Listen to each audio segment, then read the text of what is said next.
redzot, kā cilvēks un cilvēki pavada savu brīvo laiku un tas manī rada zināmu spriegumu par to, ka tad mazliet tā degradācija un bezjēdzība, kas vienmēr ir bijusi, bet viņi ir izteikti joprojām esoša, un pie ekoloģiskā tāda sāsinājuma es mēģinu darīt kaut ko, kas ir pretējs tam. Izstādes gatavošanas laikā ienāca 4 vai 5 islandiešu vecāka gadagājuma sievietes, mākslinieces, un bija interesanti redzēt, ka viņas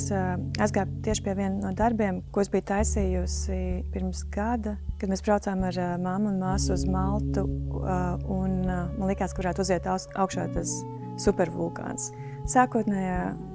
izstādes šis telpas risinājums bija saistīts ar pieteikumu par to, kas varētu būt Austrumeiropas federācija, vai kādā veidā mēs, kā šī reģiona iedzīvotāji, varētu mēģināt sevi politiski un ekonomiski un kulturāli pozicionēt kā vienumu, jo, nezinu, tur Amerikas vai Krievijas vai Rietumeiropas priekšā tas ir vienīgais veids, kā netikt sašķeltiem un mūsu resursiem vai citādāk izmantotiem, bet gan mākslas, gan citās jomās ģenerēt pozīciju, kas kļūst arī par kaut kādu spēka pozīciju. Ieejot mākslas vidē, man nācās saskarties ar diezgan lielu cinismu šajā sfērā, un līdz ar to es joprojām nekad neesmu sevi īsti ne pozicionējusi, ne ieskaitījusi kā piederošu ne mākslas vidē, ne mākslas pasaulē.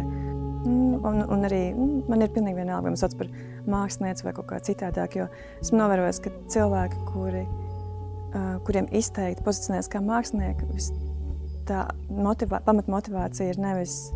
koncentrēties uz kaut ko, kas ir, nezinu, idejas vai ārēji objekti vai vēstījums vai tam līdzīgi, bet sevis kā mākslinieka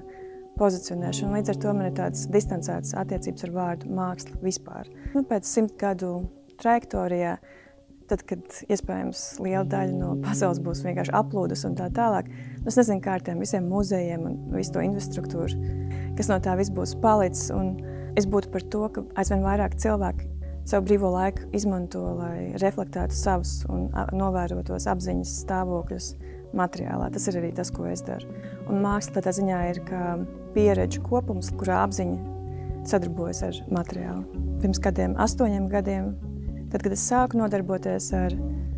tad tas bija balstīts uz tādiem reflektīviem, teorētiskiem iepriekšējā konteksta vai noteikti piemēru, gan analīzes, gan arī sintēzes. Ar šīs izstādes palīdzības vēlētos, lai cilvēki no bērnu vecuma vai jebkura gadagājuma atnāk, paskatās, viņi kaut ko sajūt, un varbūt viņi vienkārši tā vietā, lai trūli kaut ko tur spaidīt tajos sociālajos tīklos, lai viņi varbūt kaut kā konvertē savus apziņas stāvokļus pēc iespējas pretēju, kaut ko pretēju, kas ir iznīcība vai bezjēdzība.